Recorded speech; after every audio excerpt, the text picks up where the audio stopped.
आणि या प्रवाहामध्ये जो जो येईल त्याचं अंतःकरण शुद्ध होऊन जाईल. कारण इथे ब्रह्मज्ञानाचा उपदेश असतो. माऊलींनी ब्रह्मज्ञानावरच जास्त भर दिलेला आहे. प्रत्येक अध्याय हा ब्रह्मज्ञानासाठीच आहे. आणि ते परब्रह्म आपल्याजवळच आपणच आहोत, आपल्या जवळ पण आपणच आहोत असा ज्यावेळेला भाव तयार होईल तुमचा, त्यावेळेला संपूर्ण ज्ञानेश्वरी तुम्हाला आपोआपच कळायला लागेल. आपण काय करतो, देव वेगळा ना आपण वेगळा, आणि द्वैत भाव निर्माण करतो. आणि ज्या वेळेला आपला भाव एकच निर्माण होईल, अहम ब्रह्मास्मी असा ज्या वेळेला तुमचा भाव तयार होईल बोधातून, बरं का, असं होत नाही, बोधातून, त्या महावाक्याच्या द्वारे जर आपल्या अंतःकरणामध्ये परब्रह्माचा भाव तयार झाला तर त्या भावातून आत्मज्ञान सतत प्रवाहित राहतो. जशी एखादी गंगा आहे, एखादी नदी आहे, त्या नदीचं धावपट्टी जर वेगात असेल तर ती गंगेला जाऊन मिळते नदी. आणि जर तिचा प्रवाह मध्येच खंडित झाला तर तिचा पाणी साठला जातो, आटला जातो, राहिला तरी त्याच्यामध्ये किडे मकोडे पडतात, थांबला जातो प्रवाह. तशी ही ज्ञानगंगा आहे. ही ज्ञानगंगा आपल्या हृदयामध्ये प्रवाहित राहायला पाहिजे. सातत्याने प्रवाहित राहण्यासाठी हा भावप्रवाह तुमच्यासाठी सातत्याने चालू आहे. म्हणून प्रत्येकाने या प्रवाहामध्ये या ज्ञानरूपी गंगेमध्ये ह्या आणि न्हावून जा. म्हणून जे ज्ञानगंगे न्हाले, पूर्णतः जेवून झाले, ते शांतीशी आले पालो नवे. ज्ञानोबराय सांगतात, जे ज्ञानगंगे न्हाले, ज्ञानरूपी गंगेमध्ये न्हावून निघालं पाहिजे. पूर्णतः जेवून झाले, एखादा माणूस संतुष्ट झाला, जेवला पूर्ण,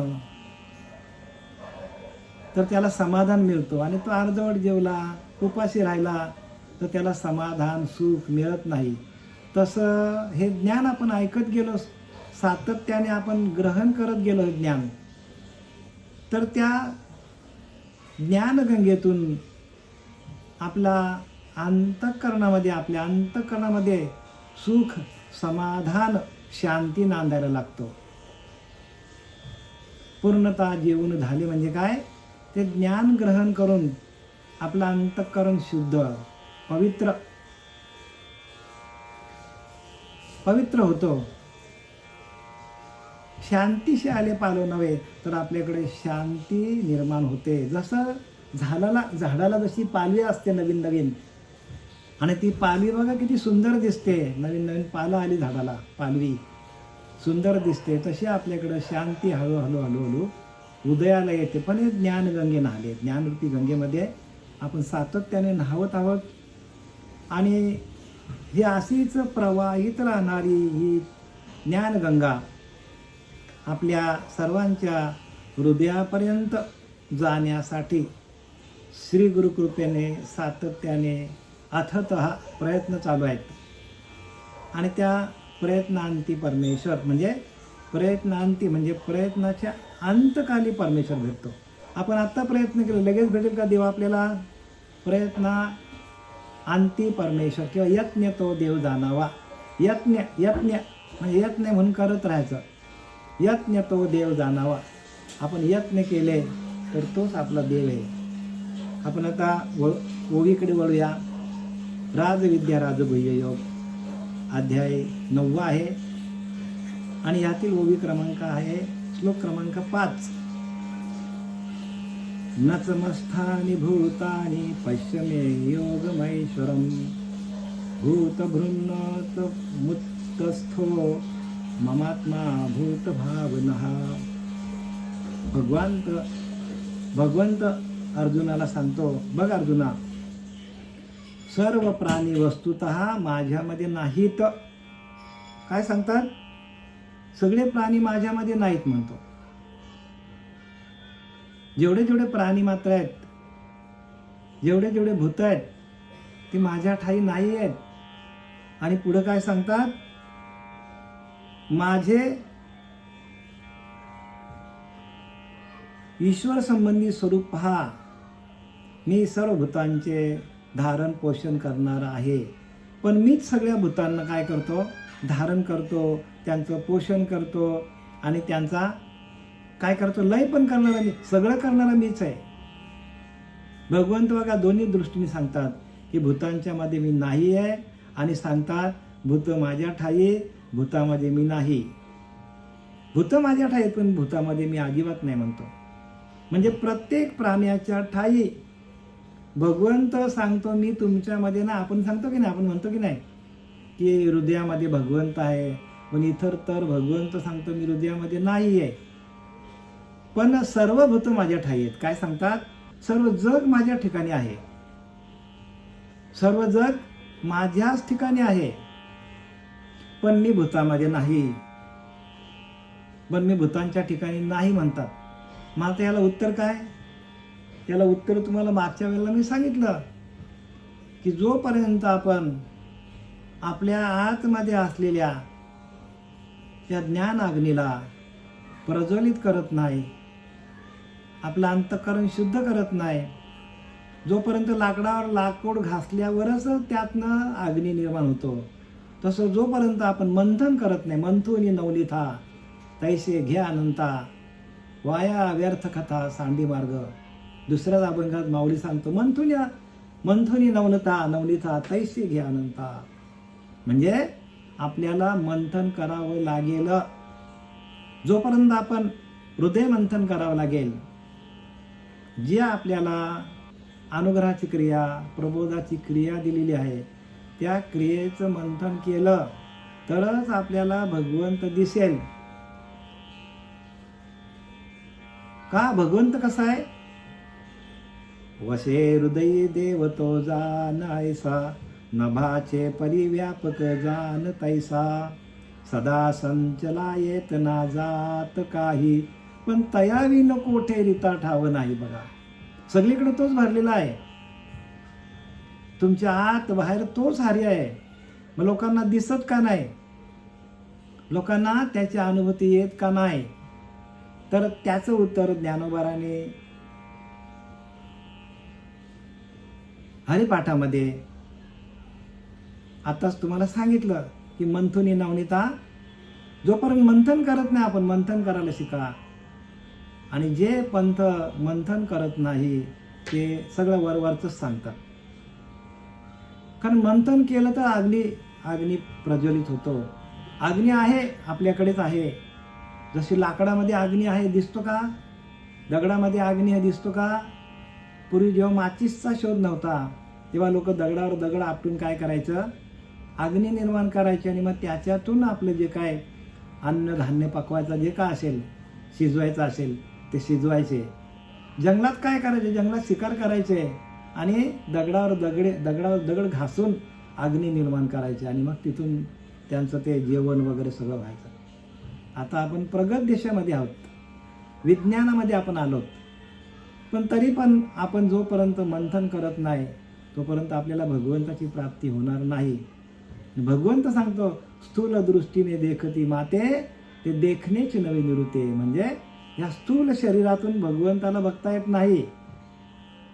स्थूल दृष्टीने देखती माते, ते देखणेच नवे निरुते. अरे अर्जुना, स्थूल दृष्टीने जे मला बघतात ते बघणं खोटं आहे सांगतात. स्थूल दृष्टीने भगवंत दिसत नाही, सूक्ष्म व्हावं लागेल.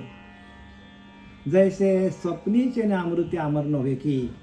स्वप्नामध्ये आपण अमृत पिला, स्वप्नामध्ये आपण अमृत पिला, आपण अमर होऊ का. स्वप्न आहे हो, तसं आपण झोपलोय, त्या स्वरूपाच्या ठिकाणी झोपलोय आपण. प्रत्येक माणूस हा स्वरूपाच्या ठिकाणी झोपलेला आहे. तो जोपर्यंत जागा होत नाही आणि आपल्या स्वरूपाशी एकरूप कसं व्हायचं ही प्रक्रिया श्रीगुरूंकडून समजून घेत नाही, तोपर्यंत ज्ञानाची प्राप्ती कोणालाच होणार नाही. ज्ञानी भरपूर असतील पण आत्मज्ञानी होणार आत्मज्ञानाविन पार्था सर्व कर्म निरर्थकम. सगळ्यात किंमत आत्मज्ञानाला दिलेली आहे. म्हणून आत्मज्ञानाविना पार्था, आत्मज्ञान झालं तरच आपल्याला माहिती पडेल माझ्या मायेपलीकडील माझे स्वरूप, आमचा प्रकृती पलीकडील भाव. जरी कल्पनेविन लागसी पाहावो, तरी मज माझी भूते हेही वावो, जे मी सर्व म्हणून. आमचा कल्पने पलीकडील भाव जरी कल्पनेविन लागसी पाहो, कल्पनेच्या पलीकडे आमचा भाव आहे. आणि तो कल्पनेने जग तू बघायला गेला तरी मज माझी भूते हेही वावो, तर माझ्यामध्ये भूत आहेत जे मी सर्व म्हणून. माझ्या मध्ये भूत आहेत असं तुला वाटेल, कारण कल्पना तुझ्याकडे आहे.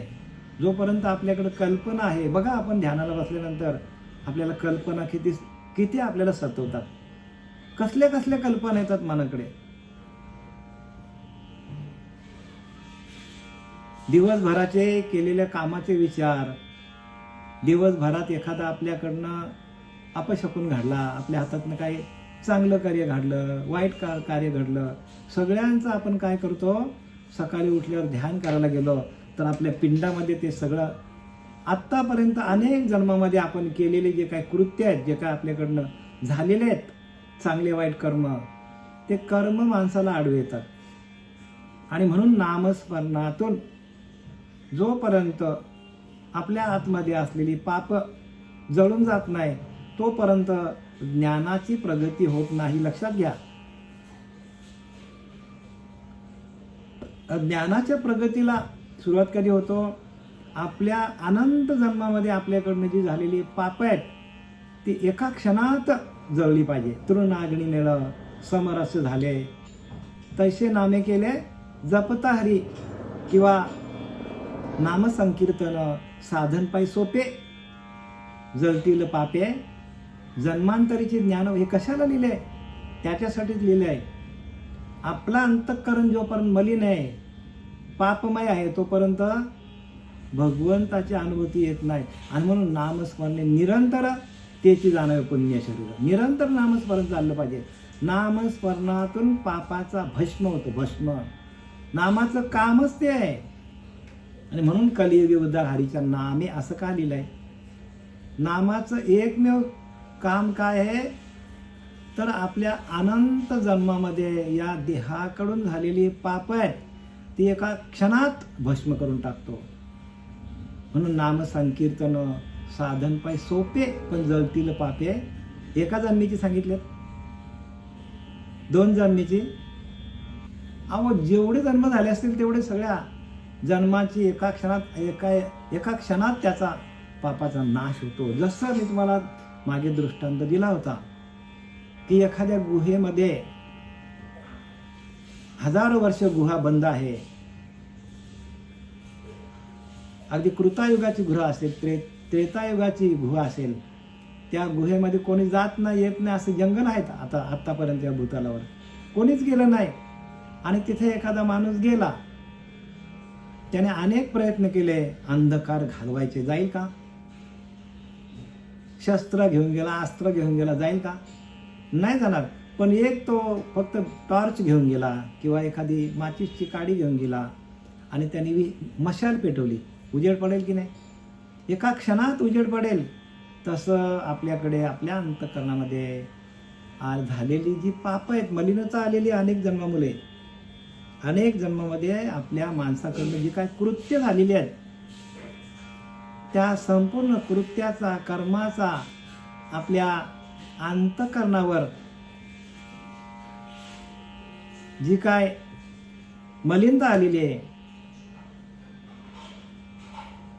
ती मलिनता घालवण्यासाठी आपल्याकडे नामस्मरण सातत्याने असलं पाहिजे. त्या नामाचं एकच काम आहे की अंतःकरण शुद्ध करणं, अंतःकरणावर आलेला मळ विक्षेप आवरण घालवणं, हे त्या नामाचं काम आहे. आणि म्हणून कलियुगी उद्धार हरीच्या नामे, हरीच्या नामातूनच उद्धार आहे. ज्यांच्याकडे नाम नाही त्यांच्याकडं भक्तीचं कामच नाही हो. मायेच्या पलीकडील माझे जे स्वरूप ते जर तू आपल्या कल्पनेशिवाय पाहू लागलास, कल्पनेशिवाय पाहू लागलास, बघ काय लिहिलंय, कल्पनेच्या पलीकडं तो माझं स्वरूप आहे.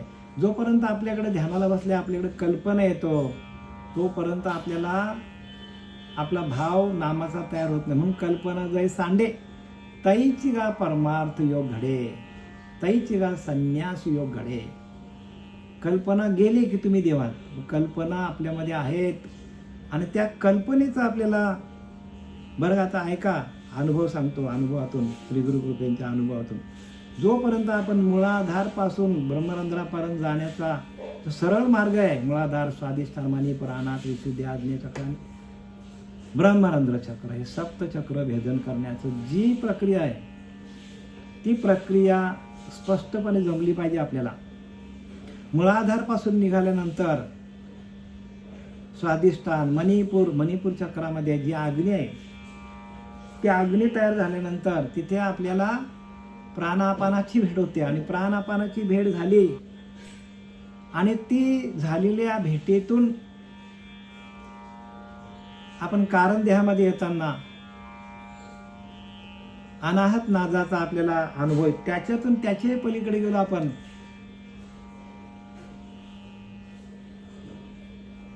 मूलाधार स्वादिष्ठान मणिपूर अनाहत विशुद्धी चक्रामध्ये आपण आल्यानंतर आपल्याला सर्व जे काय खालचे 3 जे आहे स्थूल सूक्ष्म कारण ह्या देहाचा संपूर्ण विसर पडतो आणि त्याच्यानंतर विशुद्धी चक्रातून आपल्याला खरं कसं जायचं, कारण विशुद्धी चक्रामध्ये जाईपर्यंत संकल्प विकल्प बाद झालं पाहिजे. सगळे संकल्प बाद व्हायला पाहिजे.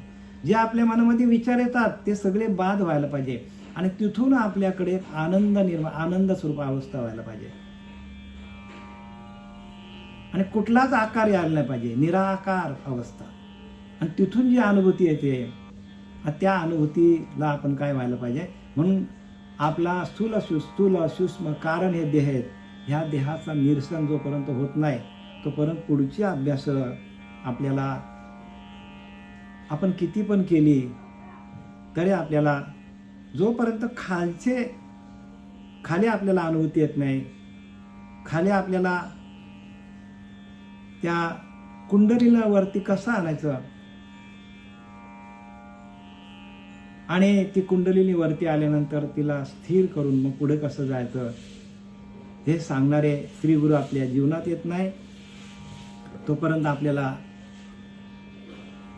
खालचे जे स्थूल सूक्ष्म कारण देह आहेत ते बाद होत नाही तोपर्यंत वरती जाण्याचा मार्ग आपला मोकळा होत नाही.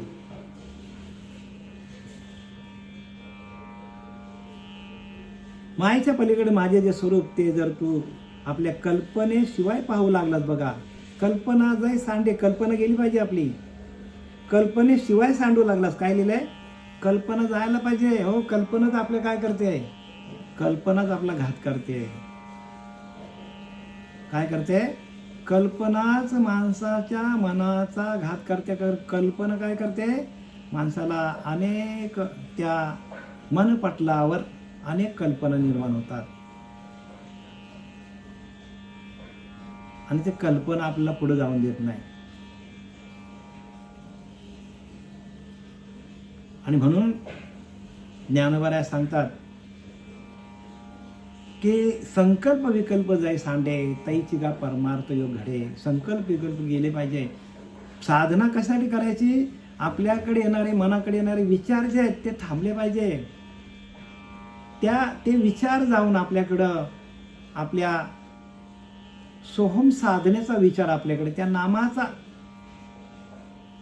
नामाचं चैतन्य आपल्या रोमारोमामध्ये यायला पाहिजे.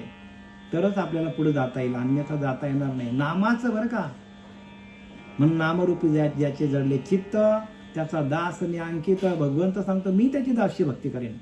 नामरूपी जडले ज्याचे चित्त, ज्याचं चित्त नामामध्ये त्या चैतन्यामध्ये, ज्याचं चित्त त्या चैतन्यामध्ये न्हावून निघालं, चैतन्याच्या ठिकाणी एकरूप झालं, सर्व रोम रोम भजन करायला लागले, तरच आपल्याला पुढं गती आहे. म्हणून इथं काय लिहिलंय की कल्पनेशिवाय पाहू लागलं म्हणजे कल्पना आपल्यातनं निघून जायला पाहिजे. मनोरूपी पटू फाटे सरोवर आटे मग प्रतिमा नाही. ज्ञानवरा सांगतात की नाही, मनोरूपी पटू फाटे सरोवर आटे मग प्रतिमा नाही. मनावर आपल्या मनावरती संसाराचे विचार आहेत, प्रपंचाचे विचार आहेत. ते विचार ज्या वेळेला गायब होतील, ज्या वेळेला निघून जातील, मनोरूपी पटू फाटे सरोवर आटे. जसा एखादा सरोवर आहे, सरोवरामध्ये पाणी येतो परंतु आपली प्रतिमा दिसतो. सरोवरातलं पाणी आटलं की प्रतिमा आहे का तिथे, दिसेल का, पाणीच नाही हो. तसं आपल्या मनाकडे येणारे विचार आहेत, ते विचार ज्या वेळेला थांबले जातात, मनाचा पडदा फाटला जातो, मनच राहत नाही आपल्याला, त्यावेळेला आपल्याला त्या चैतन्याचा अनुभव येतो. भगवंत कसा आहे, चैतन्य स्वरूप आहे. भगवंत कसा आहे, ज्ञानी आहे जो म्हणजे तो चैतन्याची केवळ माझे. बघा ज्ञानवरा सांगतात, ज्ञानी आहे जो म्हणजे अर्थार्थी जिज्ञासू आणि ज्ञानी या 4 भक्त आहेत माझे. ज्ञानी आहे जो म्हणजे तो चैतन्याची केवळ माझे आणि सुख सर्वस्व माझे. ज्ञानी आहे जो म्हणजे तो देवांचा देव जाणीजे आणि सुख सर्वस्व माझे चैतन्य. तो ज्ञानवरा व्याख्या करतात, ज्ञानी आहे जो म्हणजे तो देवांचा देव जाणीजे आणि सुख सर्वस्व माझे चैतन्य तो. बघा काय सांगतात ज्ञानवरा, सुख सर्वस्व माझे चैतन्य तो. माझं सर्व सुख कुठे आहे, त्या चैतन्याच्या ठिकाणी. चैतन्य म्हणजेच परमात्मा आहे. आपल्या रोमारोमामध्ये ते चैतन्य निर्माण व्हायला पाहिजे, चित्तामध्ये जायला पाहिजे. आणि चित्त आपला कसा व्हायला पाहिजे, नामरूपी जडले ज्याचे चित्त चैतन्य मिळाले त्याने निज वस्तूशी दाविले. म्हणजे सगळं कुठे आहे, आपल्या मनोरूपी पटू फाटे मग सरोवर आटे मग प्रतिमा नाही. जे मनाकडे जे विचार आहेत ते थांबले पाहिजे आपले. मी तुम्हाला साधनेतून बोलतो बरं का, जे काय आहे ते अनुभवातून बोलतो. जे काय संतांना अनुभव आले ते त्यांनी आपल्यासमोर मांडलेले आहेत आणि तसेच्या तसे अनुभव आपल्याला यायला पाहिजे. तर ज्ञानेश्वरी वाचून फायदा आहे, दासबोध वाचून फायदा आहे. कुठलाही ग्रंथ वाचताना हे सर्व ग्रंथ त्यांनी त्या स्थितीला जाऊन लिहिले, म्हणजे प्रत्यक्ष परब्रह्म स्वरूप झालेले हे महान आत्मे आहेत. आणि या महान आत्म्यांनी हे सगळं आपल्यासमोर ज्ञान मांडलेलं आहे. आणि आपल्याला तसं व्हावं लागेल. तुका म्हणे अंगी व्हावे ते आपण, तरीच महिमान कळेल. आपण तसं झालो तर आपल्याला कळेल अर्थ. अहो डॉक्टर होऊनच आपल्याला बरं का ट्रीटमेंट करता येतो. डॉक्टरची पुस्तकं हजारो घरात आणली तरी आपण डॉक्टर नाही होऊ शकत का, तर तिथं डॉक्टरला शिकताना तिथे प्रॅक्टिकल आहे, थेअरी आहे. तसं इथे प्रॅक्टिकल पण थेअरी पण आपल्याकडे आहे. ही थेअरी आणि प्रॅक्टिकल आपल्या आतमध्ये आहे. प्रॅक्टिकल आपल्याला प्रत्यक्ष आपले सद्गुरू सांगत असतात, कसं आपल्याला ब्रह्मानंदात जायचं, मूलाधार ते ब्रह्मानंद प्रवास कसा करायचा आणि तो प्रवास तिथपर्यंत नेऊन आपण स्थितप्रज्ञ अवस्था कसं व्हायचं, स्थिर. म्हणून लिहिले की तो काम सर्वता जाये, जायचे आत्मसंतोषी मन राहे, तो ती स्थितप्रज्ञ होय पुरुष जाण. हे कशाला लिहिले ज्ञानवराने? हे सगळे अनुभवाचे आहेत बरं का. प्रत्येक प्रमाण अनुभवाचं आहे आणि प्रत्येक प्रमाणामध्ये अनुभव दडलेला आहे. मग आपल्याला येत का नाही, तर आपण त्या संतांच्या मार्गावर नाही आहोत किंवा आपल्याला तसा सद्गुरू मिळाला नाही आहे किंवा आपले भाग्य उदयाला आले नाही आहेत.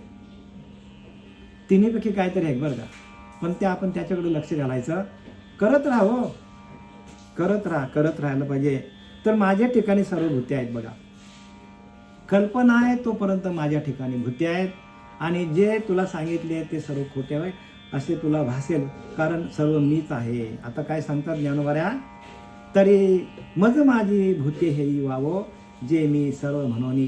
सगळीकडे मीच आहे. भगवंत सांगतो की सगळीकडे मीच आहे. अर्जुना मी नसे ऐसे कवन ठाऊ असे. एक पण एवढीशी पण जागा नाही की जिथे परमात्मा नाही, सगळीकडे तोच आहे. म्हणून मी मागे बोललो होतो तुम्हाला की सगुण निर्गुण एकू गोविंदुरे. सगुण पण तोच आहे, निर्गुण पण तोच आहे, व्यक्त अव्यक्त तोच आहे आकार निराकार तोच आहे, तो निराकार आहे, आकाराला येतो म्हणून आपल्याला दिसतो. तो आकारालाच आला नसता तर आपल्याला दिसलं असतं. भगवंत आकाराला आलाच नाही, दिसेल का आपल्याला? म्हणून आकाराला येतं ते पण परब्रह्म आहे, निराकार पण परब्रह्म आहे. पण आकार काय होतो? अव्यक्तमध्ये जातो आणि अव्यक्तामधून परत व्यक्तामध्ये येतो. व्यक्त अव्यक्त एक निभ्रांतरे भक्ती जाणी जे व्यक्त अव्यक्त योगे. अव्यक्त परमात्मा आपल्याला योगाच्या माध्यमातून, योग म्हणजे भगवंताशी एकरूप होणं, ही प्रक्रिया आपल्याला जमली तर आपण अव्यक्त परमात्मापर्यंत जातो. आणि बाकी जे काय जगामध्ये चाललंय ते व्यक्त परमात्मामध्ये आपला भाव ठेवतात. भाव बरं का, आपला भाव. आणि त्या भावाच्या माध्यमातून हळूहळू भगवंताची भक्ती होते. आणि एकदा का भगवंताची भक्ती वाढत गेली, नामस्मरण वाढत गेला की भगवंतच काय करतो, त्या माणसावर दया करतो आणि भगवंताची कृपा होते. आणि भगवंताची कृपा झाली की त्याला तसा श्रीगुरु भेटतो, नाम देणारा. आणि एकदा का नाम देणारा श्रीगुरु भेटला की तो परत भगवंताशी एकरूप करून ठेवतो, आपल्याशी एकरूप करून ठेवत नाही, आपल्याजवळ ठेवत नाही. माया ब्रह्माचा काय करतो? मिलन करून देतो, जीवशिवाचा मिलन करून देतो, जीवशिवाचं ऐक्य करून देतो. आणि श्रीगुरु आपल्यापासून लांब राहतात. म्हणजे जीवशिवाय ऐक्य करीतो सद्गुरू. एरवी संकल्पाचे सांज वेळे नावेक तिमिरे जाती बुद्धीचे डोळे. म्हणून अखंडतेची परी धावळे भूत भिन्न देखे ऐसे देखे. एरवी संकल्परूप संध्याकाळच्या वेळेस ज्ञानरूप डोळे अज्ञानरूप अंधकाराने काही वेळ झाकले जातात. बघा इथं तेच लिहिलं की नाही, परत तेच आले. संकल्प विकल्प जे आहेत ना ते आपल्याला पुढे जाऊन देत नाही. मग तुका म्हणे मन मुरे मग जे उरे ते तू, म्हणजे ते तुझं स्वरूप. जेव्हा मनाची धाव थांबते, मन जेव्हा उन्मनी अवस्थेला जाते, जय शरीर भावना असती इंद्रिय विषय विसरती, जय सोहमभाव प्रतिती प्रगट होय. तुमच्या रोमारोमामध्ये सोहमभाव तयार होतो, शरीराचा भावच निघून जातो. जय शरीर भावना असती, शरीराचा भावच निघून जातो. इंद्रिय विषय विसरती, संपूर्ण इंद्रिय काय करतात? एका आत्मस्वरूपाशी एकरूप होतात आणि भजन करतात, आत्म्याचा भजन करतात. जय सोहम भाव प्रतिती प्रगट होय. तेव्हा आपल्याकडे नामाचा भाव तयार होतो आणि आपल्याला अनुभव येतो, अनुभव. आणि इथं तेच सांगतात की जोपर्यंत संकल्परूप संध्याकाळ झालेली आहे आणि संध्याकाळी म्हणून अखंडतेची परी झावळे भूतबिन्न ऐसे देखे.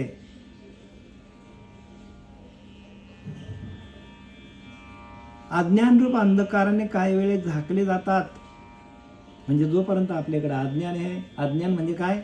संकल्प विकल्प, देव असा आहे, देव तसा आहे, देव तीर्थाला आहे, देव अमुक ठिकाणी आहे, असा जोपर्यंत आपला भाव आहे तोपर्यंत आपल्याकडे संकल्प आहे. म्हणून आपण काय करतो? उठसूट चाललो, ह्या मंदिरात जा, त्या मंदिरात जा, ह्या देवाजवळ जा, बरं का, ह्या तीर्थाला जा, त्या तीर्थाला जा, कीर्तन करा, भजन करा, प्रवचन करा. पण अरे तुम्ही तुमच्या अंतरीच्या अंतरात्म्याशी एकरूप व्हा, तरच हे संकल्प जातील. आणि मग पाहिजे तेवढी प्रवचन करा, पाहिजे तेवढी कीर्तन करा. तुम्हीच तुम्हाला ओळखलं नाही, तुम्हालाच तुमचा आत्मानुभव आलेला नाही. आत्मानुभवे चोखळलेल्या वाटा त्याच्या माथा जटा, असो किंवा नसो तुकोबाराया सांगतात. आत्मानुभवाने आपल्या वाटा चोख व्हायला पाहिजे, तरच आपण निरूपण केलेला आपल्याला, बरं का, तरच आपल्याला भगवंताची जोड मिळेल. आणि आपल्यालाच अनुभव नाही ना, आपण लोकांना सांगत सुटलोय तर आपल्याला पाप लागेल नाही का? आपल्यालाच माहीत नाही तर, जी गोष्ट आपल्याला माहीतच नाही आपण लोकांना सांगत चाललोय, मग शेवटीला कोणाला लागेल दोष? एखादा वैद्य तयार झाला, त्याला माहीतच ना औषध द्यायचा, आणि त्याने दुकान खोलला, त्याने डिस्पेन्सरी खोलली आणि लोकांना औषध द्यायला लागला, तर काय होईल मला सांगा? एखादा मेला तर काय होईल? येईल ना त्याच्या अंगावर. तसं खरं ज्ञान जोपर्यंत आपल्याला होत नाही, त्या भगवंताची अनुभूती येत नाही, तोपर्यंत लोकांना आपण सांगित दिव्य ज्ञान स्वतः कोरडे पाषाण, अशी परिस्थिती जगामध्ये. वाचणं म्हणजे ज्ञान नाही, सांगणं म्हणजे ज्ञान नाही. त्या आत्मस्वरूपाशी, आत्मदेवाशी, आत्मतत्वाशी एकरूप होऊन त्याचं अखंड चिंतन, विठोबाचं भजन करणं म्हणजे ज्ञान आहे. बरं का. आणि ते ज्ञान आपल्याला, ते ज्ञान पैगाववे बरं का. जरी मनी आते नव्हे तरी संताय भाजावे. ते ज्ञानाचा कुरोठा सांगतात, तिथे सेवा दारवंटा, त्यांची सेवा करा. संतांची सेवा केली तरच आपल्याला ज्ञान मिळेल.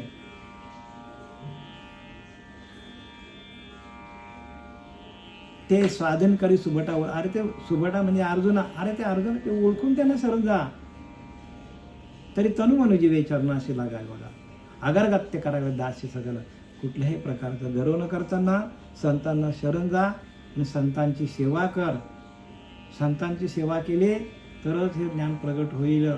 आणि सातत्याने सेवा करावं लागेल बरं का. एकदा केली आणि गुरु आपला आहे कुठेतरी लांब कोसावर आणि त्याला एकदा आपण वर्षातनं भेटलं ज्ञान होणार नाही. सातत्याने संतांच्या संपर्कामध्ये.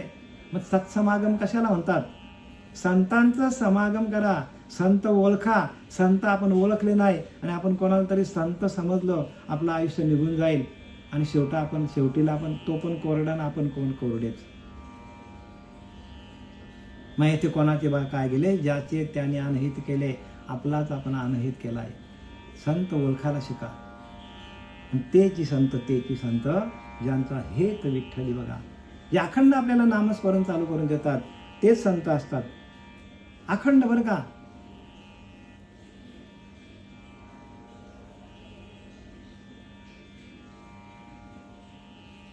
त्याची संकल्पाची सांज जाई लोपे. इथे आलं बघा. जोपर्यंत संकल्पाची संध्याकाळ म्हणजे संकल्प निघून जायला पाहिजे. त्याची संकल्पाची सांज जाई लोपे, त्या अखंडची आहे स्वरूपे. संकल्प गेला की आपण आत्मस्वरूपाशी एकरूप होतो.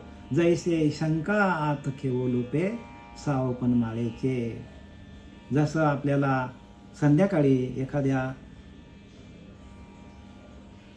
थोडा अंधार झाला आणि आपल्या पायाला एखादा साप लागला, आपल्याला असं वाटतं अरे बापरे सापाची शेपटी लागली आपल्याला. आपण धावत धावत गेलो घरी. साप होता करत घाबरलो आपण. आपल्याला सापाचा दंश झाला नाही पण आपल्याला सापाचा स्पर्श झाला असं वाटतं. आणि तो माणूस घरी धावत धावत गेला. 10 मिनिटामध्ये त्याची अवस्था घाबरट झाली. तो चावला असता, डॉक्टरकडे जावं लागला असता वगैरे वगैरे. त्याच्या मनामध्ये संकल्प तयार झाले बरं का. आणि तिकडनं तो बॅटरी घेऊन आला 10 मिनिटात आणि बघितलं आहे का साप. बघतो तर ती रस्सी आहे. काय दोरी होती ती. पण दोरीवर सापाचा भास झाला त्याला. दोरीवरती सापाचा भास. दोरीच आहे ती, कुठे गेलीच नाही. तसं आपण परब्रह्मच आहोत. पण त्या परब्रह्म तत्वावर आपण संकल्प तयार करतो. देव असा आहे, देव तसा आहे, देव अमुक ठिकाणी देव. अरे पण तू ब्रह्म आहे कोण तुला सांगेल का?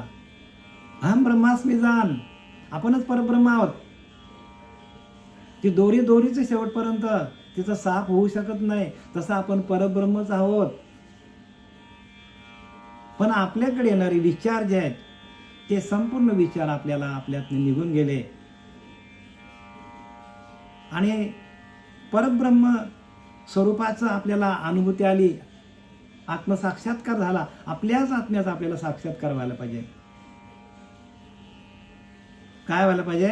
आपल्याच आत्म्याचं आपल्याला आत्मसाक्षात्कार व्हायला पाहिजे. म्हणून त्याला नाव काय? आत्मसाक्षात्कार. साक्ष आतच आहे. आणि कोणाचं आहे? आत्म्याचं. आणि ते आत्मसाक्षात्कार आपल्याला व्हायला पाहिजे. जोपर्यंत आत्मसाक्षात्कार होत नाही तोपर्यंत केलेली सर्व साधनं, सर्व क्रिया फुकट जातील आपल्या. त्याच्याशी एकरूप होणं, त्याचं भजन करणं, त्याचं अखंड चिंतन करणं म्हणजे भक्ती आहे. सांगणं म्हणजे ज्ञान नाही, ऐकणं म्हणजे ज्ञान नाही. त्याच्याशी एकरूप झालं, त्याची तुम्हाला अनुभूती आली, त्याचं आत्मदर्शन झालं, आत्म्याचंच दर्शन होतं. आणि एकदा ते दर्शन झालं की मग लोकांपुढे तुम्ही जावा, आपले विचार मांडा, आपले विचार सांगा. म्हणजे आपणास जे ठावे ते इतरांची सांगावे आणि शहाणे करून सोडावे सकळ जना. सगळ्या लोकांना आपण शहाणे करून सोडू, पण शेवटीला आपल्याला त्याची अनुभूती यायला पाहिजे. म्हणून आत्मा अनुभवे चोखलेल्या वाटा त्याच्या माथा जटा असो किंवा नसो. साधू कसा असतो? जटाधारी असतो का? वेशधारी असतो का? काय गरज नाही वेशाची. तुकाराम महाराज स्वतः सांगतात वेशाची काही गरज नाही, म्हणजे त्याचं वेशभूषा कशी असली पाहिजे, त्याच्या दाढ्या मिशा वाढल्या, असं काही नाही. साधू दिसते निराळे, परंतु ते स्वरूपी मिळाले, आपल्या स्वरूपाच्या ठिकाणी एकरूप झालेले असतात. अवघे मिळून एकच झाले, देहातीत देहाच्या पलीकडची वस्तू साधू आहे. साधू देहभावावर नसतात, त्यांच्याकडे कुठलेच संकल्प विकल्प नसतात. आणि म्हणून जे गगनाहुनी जुने, परमानाहुनी साने, जयाचने सानिध्याने विश्वच आले. बघा, जे गगनाहुनी जुने, परब्रह्म कसं आहे? गगन नव्हता त्याच्या आधी परब्रह्म होते. गगनाहुनी जुने आणि परमानाहुनी साने आणि अनुरेणू आहेत ना का आपले छोटे छोटे अनुरेणू असतात बघा, त्याच्यापेक्षा लहान. तुकाराम महाराज म्हणतात की नाही, अनुरेणू या ठोकडा तुका आकाशा एवढा. म्हणजे काय? तो लहान सूक्ष्मातला सूक्ष्म आहे, व्यापकातला व्यापक आहे, असा परब्रह्म आहे. कसा आहे? सूक्ष्मातला सूक्ष्म आहे आणि व्यापकातला व्यापक आहे परमात्मा. अनुरणू या ठोकडा तुका आकाशा एवढा.